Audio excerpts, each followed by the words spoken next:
Assalamualaikum warahmatullahi wabarakatuh. Selamat pagi anak-anakku kelas 10 IPA 1 sampai dengan IPA 3. Pada pertemuan kali ini Bapak hanya menjelaskan secara singkat materi yang kita bahas kali ini, yaitu tentang hukum Newton gerak, di mana hukum Newton gerak itu ada 3.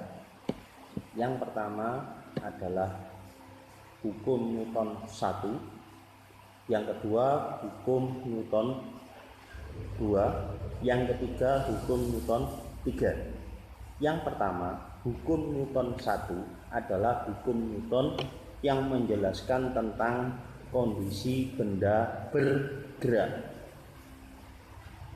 Saya ralat. Benda yang diam atau tepat akan bergerak, di mana pada saat itu tidak ada pergerakan sehingga sigma gaya atau jumlah gaya sama dengan 0, baik searah sumbu X maupun sumbu Y. Karena pada saat itu benda dalam keadaan diam dan tepat akan bergerak, sehingga berlaku GLB, gerak lurus beraturan. Yang kedua, hukum Newton 2, di mana hukum Newton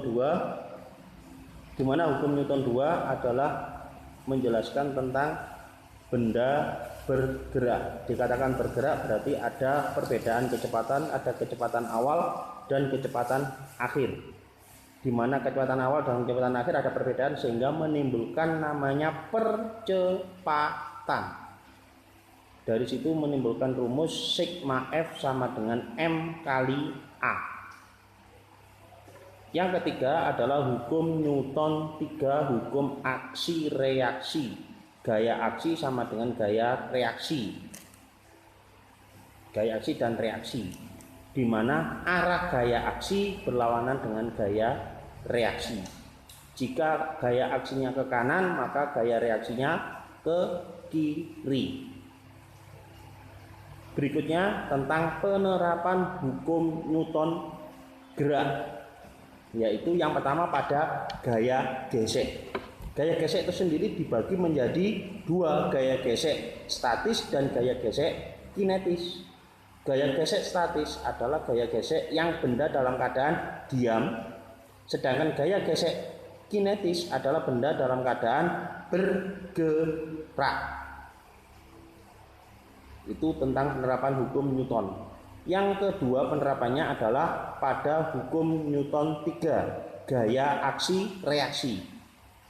Ketika kalian mendorong sepeda akan pada jalan menaik atau menanjak, itu akan terasa berat. Kenapa? Karena di situ ada gaya aksi dan reaksi, di mana gaya aksi dan reaksi adalah perbedaan antara dua buah gaya.